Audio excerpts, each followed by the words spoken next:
Prezados senhores, prezadas senhoras, apresentamos agora mais alguns vídeos sobre o curso de História Econômica do Brasil, tratando o tema 1, Brasil Colônia, a economia escravista açucareira.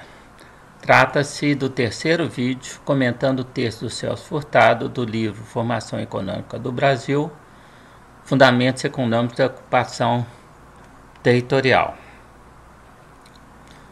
Falaremos então agora da consequência da penetração do açúcar nas Antilhas.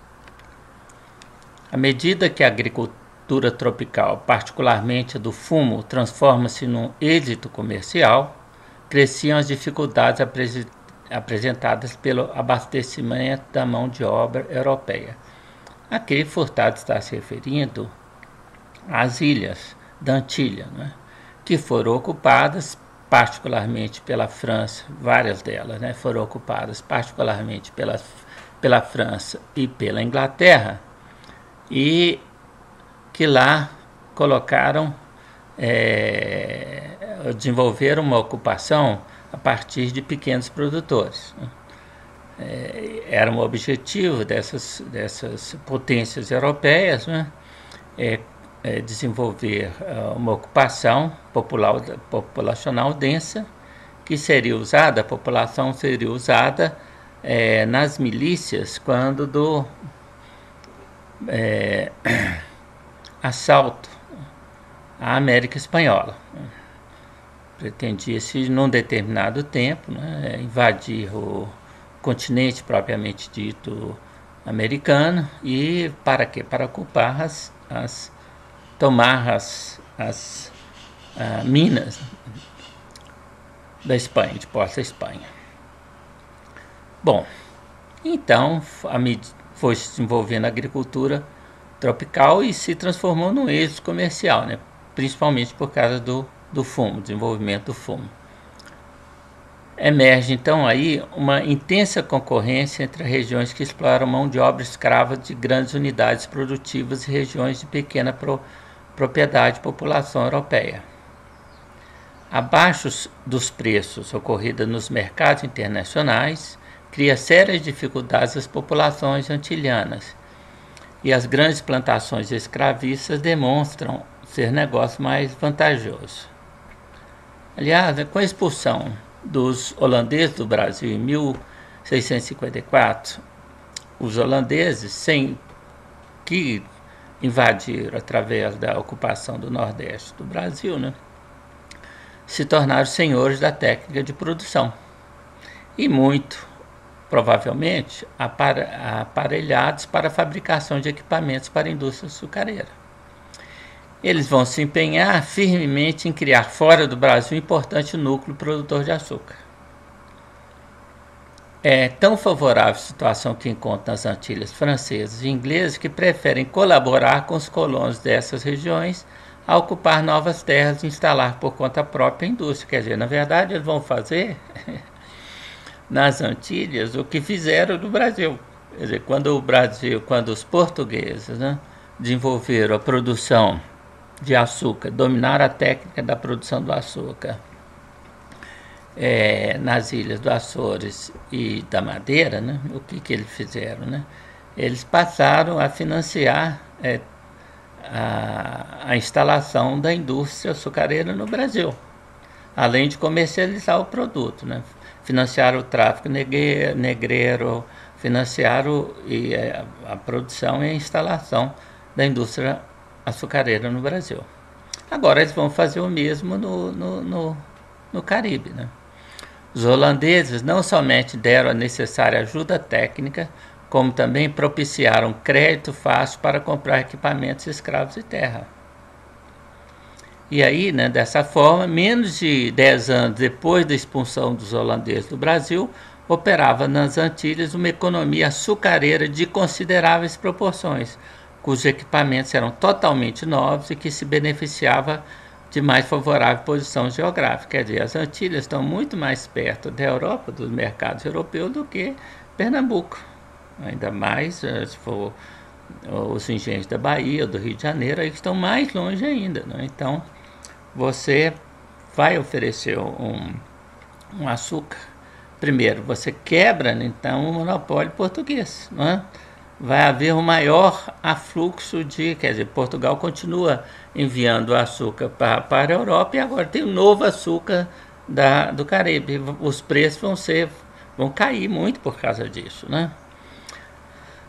Bom, e não apenas isso, né? Abriram-se novas perspectivas para as colônias de povoamento da América do Norte, cuja população se viu engrossada pela imigração dos antigos pequenos proprietários das Antilhas. Quer dizer, na medida em que esses pequenos proprietários vão ser praticamente expulsos das Antilhas, eles vão vender os seus lotes de terra, suas pequenas propriedades, para os grandes produtores, né? Para os grandes senhores de engenho. As ilhas se transformam em pouco tempo em grandes importadores de alimentos, claro, né? Quer dizer, como no Nordeste, né? Em Pernambuco, na zona da zona da mata, né? Não se produzia, só se produzia açúcar. O resto tinha que ser os alimentos, gado, né? Tinha que ser importado, né? Inclusive, você vai desenvolver uma grande produção, né? de gado, né? no sertão, para abastecer exatamente a zona da mata, né? Abastecer a economia açucareira e as cidades que vão se envolver, Olinda, né? Vão surgir, né? Nas costas de Pernambuco. Então a mesma coisa vai acontecer agora, só que as Antilhas vão começar a importar produtos alimentares de onde? Da América do Norte. Pessoal sortudo, né? E as colônias setentrionais, que havia pouco não sabiam o que fazer com seu excedente de produção de trigo, se constituíram em principal fonte de abastecimento das prósperas colônias açucareiras. Também passaram a vender animais de tiro e madeira para os engenhos de Antilhas, transportados por navios dos colonos da Nova Inglaterra. Ou seja, isso foi excelente para o desenvolvimento econômico da América do Norte, das colônias americanas, né? As Antilhas francesas vendiam o melaço, ainda tinha isso, vendiam o melaço para os colonos que os destilavam. Vão produzir o rum, né? Que vai ser um produto destinado ao comércio, ao mercado internacional. As colônias do norte dos Estados Unidos se desenvolveram assim na segunda metade do século XVII e primeiro do século XVIII como parte integrante de um sistema maior no qual o elemento dinâmico são as regiões antilhanas produtoras de artigos tropicais, fumo e menos fumo, né? Agora principalmente açúcar. Isso marca o início de uma nova etapa na ocupação econômica das terras americanas, com o surgimento de uma economia similar à da Europa. Isso vai ser muito importante para os Estados Unidos, para o florescimento da economia, né, que amanhã, das colônias americanas, que amanhã vão se constituir nos Estados Unidos da América, né? Com o surgimento de uma economia similar à da Europa contemporânea, isso é, dirigida de dentro para fora, produzindo principalmente para o mercado interno, sem uma separação fundamental entre as atividades produtivas destinadas à exportação e aquela ligada ao mercado interno. Quer dizer, o colono americano, por exemplo, produzia trigo. Olha, e como consumia o trigo? O trigo era vendido nas cidades americanas, né, das colônias, que eram muito pequenas, né? E era também exportado. Então era o mesmo produto que vai ser exportado e vai ser vendido, né, internamente. A mesma coisa vai acontecer com vários produtos, com outros produtos alimentares e não alimentares, né? Bem, você produz madeira, você corta as árvores das florestas e produz madeira. Ora, essas madeiras também vão para... Você produz animais de tiro, né? Animais de transporte, você produz para você, mas você também exporta para as Antilhas, né? Uma economia desse tipo estava em flagrante contradição com os princípios da política colonial, e somente graças a um conjunto de circunstâncias favoráveis pôde desenvolver-se. Quer dizer, ali, né, além de ser colônia de povoamento, né, desde o início, né, e não colônias de exploração, como era o caso do Brasil, né, ali você vai desenvolver uma próspera economia, né, em grande parte devido à possibilidade de abastecer o grande mercado das Antilhas, que é um mercado de muito dinheiro. Essas colônias de pequenos proprietários, em grande parte autossuficientes, constituem comunidades com características totalmente distintas de que predominavam nas próprias colônias agrícolas de exportação. Neles era muito menor a concentração de renda, claro, uma série de pequenos. Haviam grandes produtores, né? Haviam grandes fazendeiros, né? Esses grandes fazendeiros, como George Washington era um deles, né? Trabalhavam com mão de obra, né? Grande parte mão de obra que era vinculada, era escrava, digamos, por 6, 7 anos, né? Porque essa mão de obra vinha, nós já falamos isso, né? Vinha da Europa, né? Os fazendeiros pagavam a passagem, né? E o imigrante, né, trabalhava até 7 anos, né, para o fazendeiro, trabalhava gratuitamente, né. Depois disso ele recebia, vamos dizer, um kit, espingarda, feijão, uma série de coisas, né, e um lote de terra, né. E aí ele ia embora, tá certo? Ele ia embora, né. Ou não, né. E normalmente ele ia para produzir nas manufaturas que estavam se instalando nos Estados Unidos, né? Ou ia então para a fronteira agrícola brigar com os índios. Demais, a parte dessa renda que revertia em benefício dos capitais forâneos era insignificante. Quer dizer, o grosso do recurso gerado, né, nas colônias americanas, lá ficava, ao contrário do que acontecia nas colônias do Caribe, né? Grande parte era transferida, né? Ou porque, quer dizer, quando essas colônias do Caribe, como nós falamos, eram mantidas em grande desabastecimento pelos comerciantes, né? Os preços eram altíssimos. E o preço do açúcar, embora remunerasse, né, regiamente os produtores de açúcar,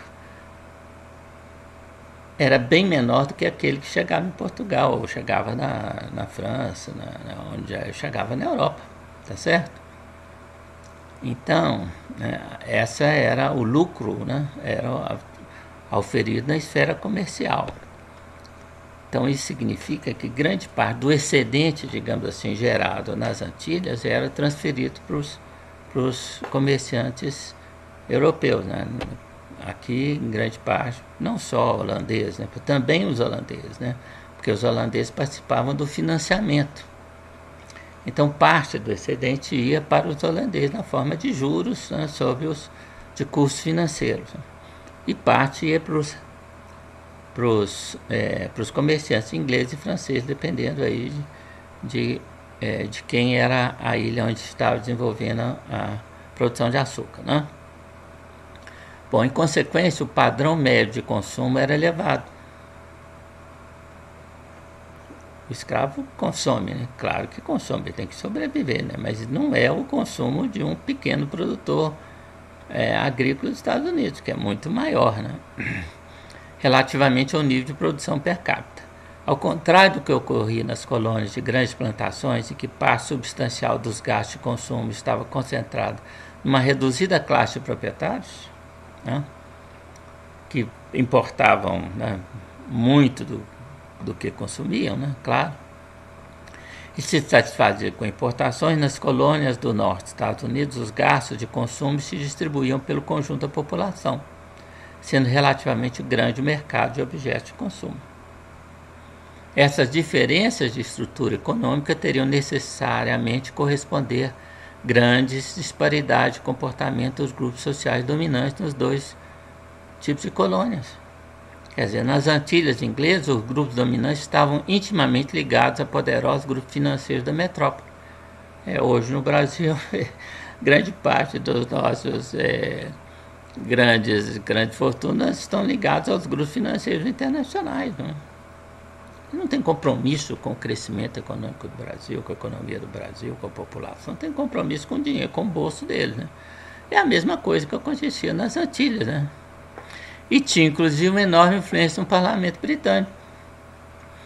Esse entrelaçamento de interesse inclinava os grupos que dirigiam a economia antilhana a considerá-lo exclusivamente como parte integrante de importantes empresas manejadas na Inglaterra.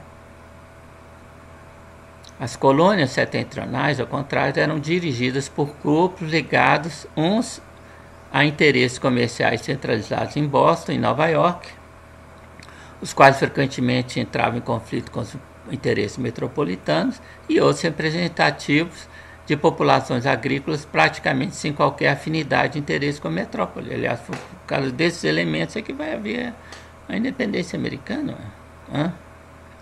Você não teve um grupo, hoje tem, por exemplo, no Brasil tem um grupo de empresários no Brasil altamente vinculados aos interesses do capital internacional, das grandes empresas, e tem muitas empresas, grandes empresas internacionais atuando no Brasil. Né? Então, a política econômica brasileira não é muito voltada para os interesses da população, do crescimento econômico. Né? A população serve de margem de manobra. Né? Bom, isso é uma herança do período escravista. Agora, os Estados Unidos não. Né? Encerramento da etapa colonial. Bem, durante o período de vinculação à Espanha, Portugal perdeu o comércio oriental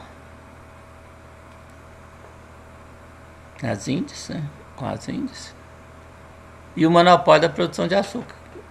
Tadinho de Portugal. Essa vinculação com a Espanha foi terrível. Né? Ao recuperar a Espanha, né, era inimiga, né, da Inglaterra, e da Holanda, que a Grã-Bretanha vai se tornar uma grande nação comercial e imperial, a maior potência do mundo ocidental. Né? E a Holanda, que era antes da Inglaterra, né, a maior potência econômica, acima dela tinha a Espanha. Desses dois países tinha a Espanha, mas a Espanha vai guerrear com os dois, né? E vai se desgastar por causa disso, né? E Portugal vai na esteira, né? Então, e é a grande perda, né? Além de perder, né, o comércio oriental. Por quê? Porque os canais de comercialização no Oriente foram principalmente, né, assambarcados pelos ingleses. E no caso da produção do açúcar, nós estamos contando esse caso. Né? Quer dizer, perdeu-se o monopólio. Né? Vai se desenvolver a produção na Antilha com custos menores. E aí, ao recuperar sua independência, Portugal, né, viu-se em posição extremamente débil. Ameaça da Espanha, para começar. Né? Mais insuficiente recurso para defender o que lhe sobrava das colônias numa época de crescente atividade imperialista. O que acontece? Portugal decide ligar o seu destino à Inglaterra. Vai firmar uma série de tratados desiguais, favoráveis muito à Inglaterra. Né? Foi o preço pago para a proteção inglesa. Os privilégios conseguidos pelos comerciantes ingleses em Portugal foram de tal ordem, incluía extensa jurisdição extraterritorial, quer dizer, se um inglês cometesse um crime em terras portuguesas, né, coloniais portuguesas, ele era julgado por um tribunal inglês. Incluíam extensa jurisdição extraterritorial, liberdade de comércio com as colônias, ou seja, você quebrou o exclusivo metropolitano, controle sobre as tarifas que as mercadorias importadas da Inglaterra deveriam pagar. E o que vai acontecer? As tarifas vão ser reduzidas. Não é? Que os mesmos passaram a constituir um poderoso e influente grupo de ascendência crescente sobre o governo português. só pode explicar-se a persistência do pequeno e empobrecido reino como grande potência colonial na segunda metade do século XVI, XVII, né? Bem como sua recuperação no século XVIII, durante o qual reteve sem disputas a colônia mais lucrativa da época, o Brasil, né? Por causa da descoberta do ouro, né? Tendo em conta a situação especial de semidependência que aceitou como forma de soberania do governo português. Mas quando se descobriu o ouro no Brasil, o governo português perdeu a oportunidade de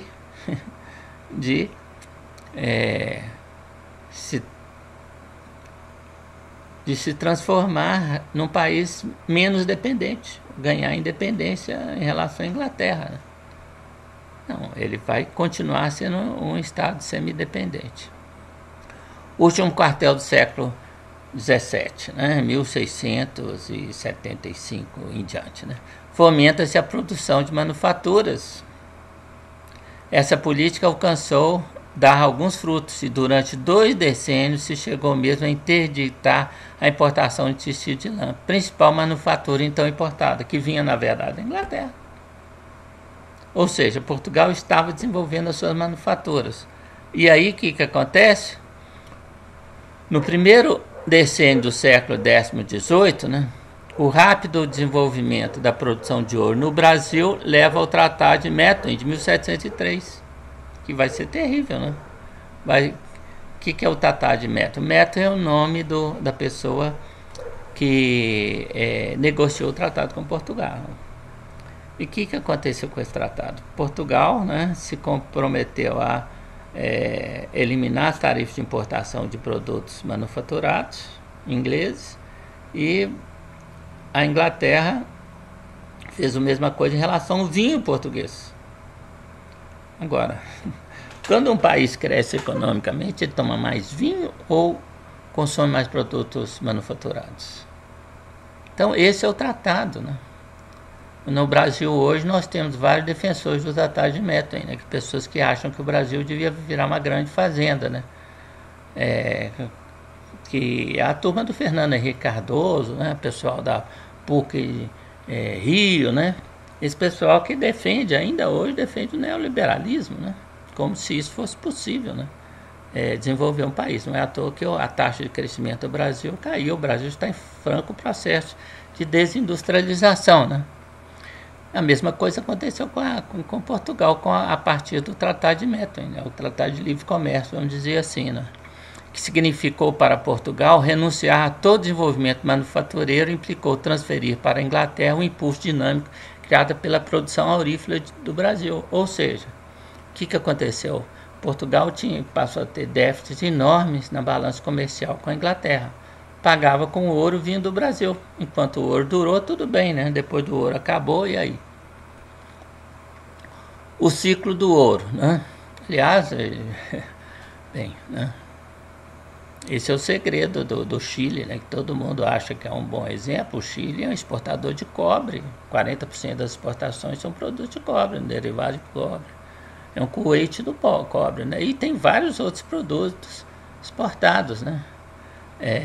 Que são produtos, eles são recursos naturais, mas recursos naturais esgotam-se um dia, né? E aí vai exportar o quê, né? O ciclo do ouro, né?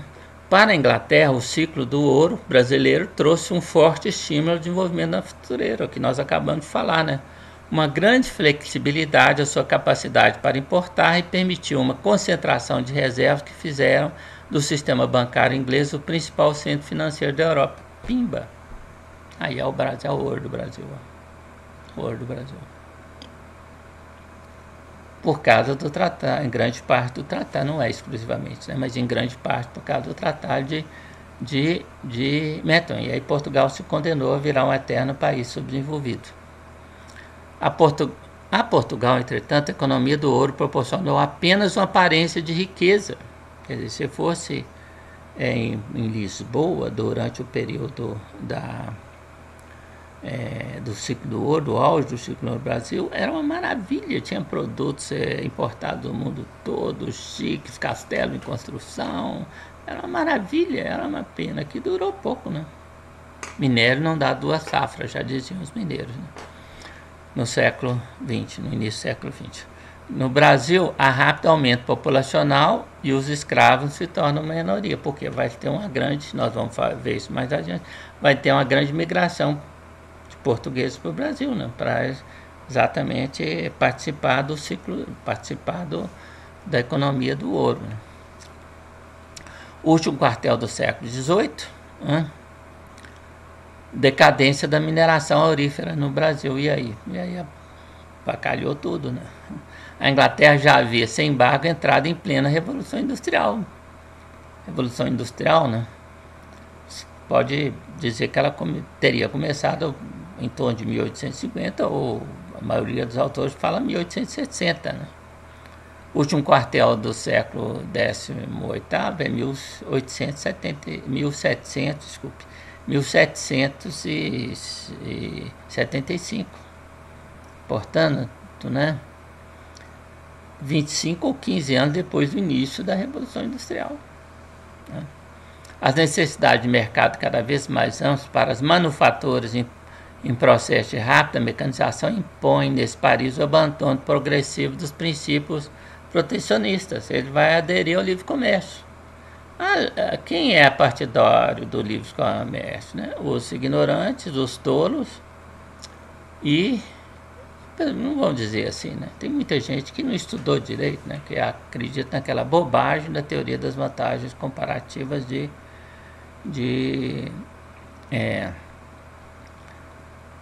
David Ricardo. Quem quiser uma crítica, né? Tem um artigo meu sobre isso, né? O princípio das vantagens comparativas, a dupla via dos princípios da vantagem comparativa, de David Ricardo, ou então leia o texto de Anwar Sheikh, os textos de Anwar Sheikh sobre o assunto, que na verdade foi meu professor na New School for Social Research nos Estados Unidos. Bem, então, né? Quer dizer, eu estava falando quem defende o livre comércio, né? Quem defende o livre comércio também são as grandes nações industrializadas, para as quais interessa o livre comércio, principalmente por parte das nações não industrializadas, né? Aliás, o desenvolvimento do Brasil, né, depois da abertura comercial, como era de se esperar. Ué. A maioria, 90% dos economistas achou que ele era melhor para o Brasil. Não foi, não seria. Né? Quem conhece bem teoria econômica sabe que o livre comércio é ruim. Né? Tem aquele autor chinês, Naijan, ou Shang, né, que desenvolve muito essa tese. O problema fundamental da Inglaterra passa a ser a abertura dos grandes mercados europeus para suas manufaturas. Ela aí vai forçar o livre comércio vai dar nascimento ao chamado imperialismo do livre comércio. Né? Os Estados Unidos vai fazer o mesmo, né? Principalmente a partir de 1980, né? Com o desenvolvimento, com a globalização financeira, depois com o desmantelamento da União Soviética, depois do golpe de Yeltsin. Aí o mundo todo, quase todo, vai defender o livre comércio, né? Que né, são políticas favoráveis não aos países envolvidos, né? Então pararam de crescer, né? Depois disso, né? Pararam de crescer. Bem, e com esse fim, o Brasil é um exemplo típico, né? E com esse fim tornava-se indispensável eliminar as ataduras da era mercantilista. Com o Tratado de 1786, firmado com a França e a Inglaterra, pôs praticamente fim ao privilégio aduaneiro dos vinhos portugueses em seu mercado. Acabou, quer dizer, a França ainda tinha um pedacinho, né? Quer dizer, o acordo de Methuen de 1703, né? Então, durante 83 anos, pelo menos Portugal teve o grande privilégio, né, de exportar vinhos sem tarifas para a Inglaterra. E aí, em 1786, a França também passa a ter esse privilégio. O interessante é que inglês não toma vinho, ou não tomava vinho, não se tomava, né? Tomava mais uísque, né? Toma mais uísque, né? Mas, de qualquer maneira, né, você exportava um pouquinho, né, para a Inglaterra de vinho e importava um monte de produtos manufaturados, principalmente tecidos. Bem, Independência do Brasil, né? Com a transferência do governo português, nós vamos fazer o seguinte: nós vamos falar sobre a independência do Brasil, né? No próximo vídeo. Não, vamos terminar isso aqui. A independência do Brasil. Com a transferência do governo português para o Brasil, sob a proteção inglesa, 1808, né? E a independência, 1882, os privilégios econômicos de que beneficiava a Inglaterra passaram automaticamente para o Brasil independente.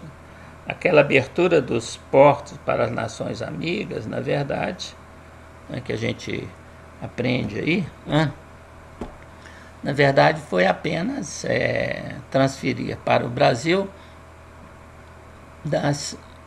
os privilégios que a Inglaterra já tinha no comércio com Portugal. E o Brasil necessitou vários descendentes para eliminar a tutela da Inglaterra. Aliás, a Inglaterra vai apoiar a independência brasileira, né? Mas o Brasil vai ter que manter, né, depois de independente, as mesmas tarifas, né, para com a Inglaterra. Isso vai criar um grande problema, principalmente para as finanças públicas, as finanças do Império. Por quê, né? Porque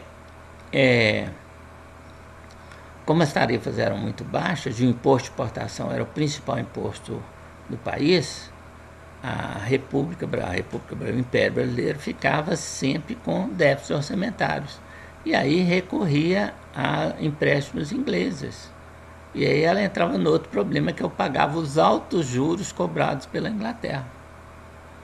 Bom, os acordos de 1810 foram firmados contra a garantia da Inglaterra de que nenhum governo imposto por Napoleão em Portugal seria reconhecido. Tudo bem, né?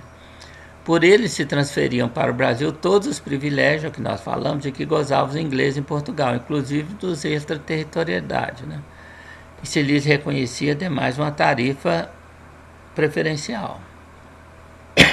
Quando expira em 1842, né, o acordo de 1827, o que foi esse acordo de 1827? Foi o acordo que, em troca do apoio inglês, do reconhecimento inglês da independência brasileira, né, você manteve as tarifas, baixas tarifas de importação. Então, em 1842 expirou o acordo, né, e o Brasil consegue resistir à forte pressão do governo inglês para firmar outro tratado do mesmo estilo. Eliminado o obstáculo do tratado de 1827, estava aberto o caminho para a elevação da tarifa e o consequente aumento do poder financeiro do governo central, que nós acabamos de falar, né, cuja autoridade se consolida definitivamente nessa etapa. O passivo político da portuguesa estava liquidado. Aliás, vamos lembrar que Portugal só reconheceu a independência brasileira, né, em troca do Brasil ter assumido o empréstimo que Portugal fez, né, com a Inglaterra em 1822. Então, nós tivemos que pagar um imposto, um empréstimo, né? Mas é um dos custos da independência, né? Que é a famosa, que não teve nada disso, né? Mas é a pintura, né, do grito da independência, né? Embaixo a batalha do Genipapo, né? Foi uma batalha entre pobres, pessoas da população do Piauí contra as tropas portuguesas. Na verdade eram mercenários, treinados, né? Eles perderam a batalha, mas ganharam a guerra. Os brasileiros perderam. Por quê? Porque desenvolveram uma guerra de guerrilhas e lá pelas tantas tropas portuguesas tiveram que abandonar o Piauí.